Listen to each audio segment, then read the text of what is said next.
నమస్తే మాస్టారు. ఇది తెలుగులో రికార్డ్ చేస్తాను. ఇప్పుడే చేశానండి. అదే జస్ట్ ఎ మినిట్ మాస్టర్. ఒక కామెంట్ రాశారు, అమెరికన్ అటార్నీ అని చెప్పాను కదా, ఆయనకి హ్యాట్స్ ఆఫ్ అండి. వెంటనే పాపం రాశారు ఆయన. కామెంట్ చదువుతున్నాను అనమాట. There is nothing he or Nar the police can do. అది సియాటల్లో ఒక అమ్మాయికి టెక్సాస్ దల్లాస్పురం అమ్మాయికి ఆయన రూమ్ రెంట్కి ఇచ్చారు హౌస్లో. చూపించారు అది ప్రూఫ్ అంతా. ఇస్తే రెంట్ పే చేయకుండా డుమ్మా కొట్టేసింది. సో దానికి పరిష్కారం ఏంటి అని అడిగాను అనమాట. యాక్చువల్లీ ఆయన ముందుకెళ్దామని ఏం లేదు, బట్ అలాంటి కేసులు. So there is nothing he nor the police can do. He is fortunate she didn't stay. Oh my God.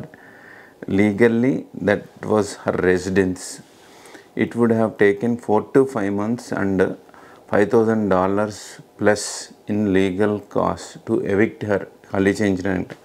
And she could have thrashed the place. Oh my God. Then, dear attorney sir, thank you for your prompt response and patience in helping us. I will definitely advise fellow Indians to be careful with Indians, not to believe just by caste or region or language we speak in India. పాపం ఆయన మంచికి వెళ్తే చెడు ఎదురైందని తెలుగు అమ్మాయి ఏదో డబ్బులు లేవని drama ఆడింది అనుకుంటా. సో ఇస్తే అదైంది. ఇంకొక ఆవిడ కూడా మనకి కామెంట్ రాశారండి, follower.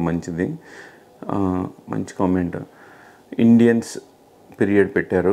No matter the tenants ethnicity, it's important to do background checks and have a lease documents. మీరు ఒకవేళ రెంట్కి ఇవ్వాలనుకుంటే lease documents for $1,000 issue. Civil lawyers can help since police won't get involved because it is not huge enough theft అని రాశారనమాట ఒక sister. Attorney చెప్పింది, ఈ sister రాసింది. చూడండి, మీరు ఒకవేళ రెంట్కి ఇవ్వాలంటే వేరే కంట్రీ వచ్చింది మనం పీస్ఫుల్గా ఉండడం కోసం sir. Okay, what ever few dollars కోసం మనం రెంట్కి ఇవ్వకూడదు. ప్లస్ నేను ఇండియన్ రూమ్మేట్స్తో ఉన్నాను, అమెరికన్ రూమ్మేట్స్ తోటి ఉన్నాను, ఇద్దరితోటి పడ్డాను.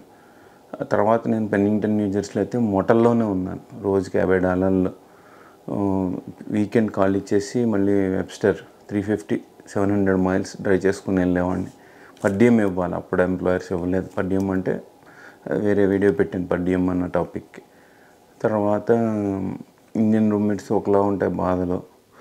ఇండియన్ రూమ్మేట్స్తో ఉండే కంటే అమెరికాలో ఇక్కడ ఈస్ట్ కోస్ట్లో చాలా చలిగా ఉంటుందండి. కటికి నేల మీద పడుకుని చచ్చిపోతే బెటర్ ఏమో అనిపిస్తుంది ఇండియన్ రూమ్మేట్స్ తోటి ఉంటే.